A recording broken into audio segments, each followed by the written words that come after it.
সংসার সুখী করার জন্য শুধু ভালোবাসা থাকলেই হয় না, বোঝাপড়া, দায়িত্ববোধ, সম্মান এবং আল্লাহর উপর ভরসাও খুব গুরুত্বপূর্ণ। আল্লাহভীতি ও ধর্মীয় চর্চা প্রয়োজন। সংসারে বরকত ও শান্তি আসে যখন স্বামী স্ত্রী দুজনেই আল্লাহকে ভয় করে এবং নামাজ, দোয়া, কোরআন তেলাওয়াত করার চেষ্টা করে। একসাথে দোয়া করা সম্পর্ককে শক্ত করে।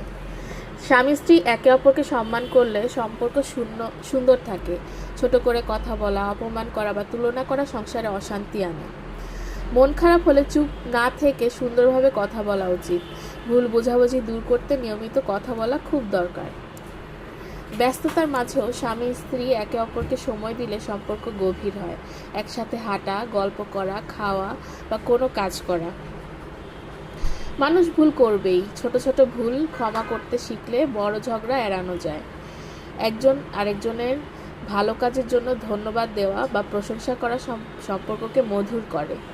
সংসারের কাজ, সন্তান লালন পালন এসব বিষয়ে সহযোগিতা করলে একজনের উপর চাপ পড়ে না।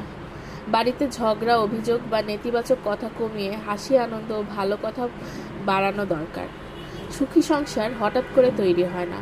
প্রতিদিন একটু ধৈর্য, একটু ভালোবাসা আর একটু বোঝাপড়ার মাধ্যমে একটি সুন্দর সংসার গড়ে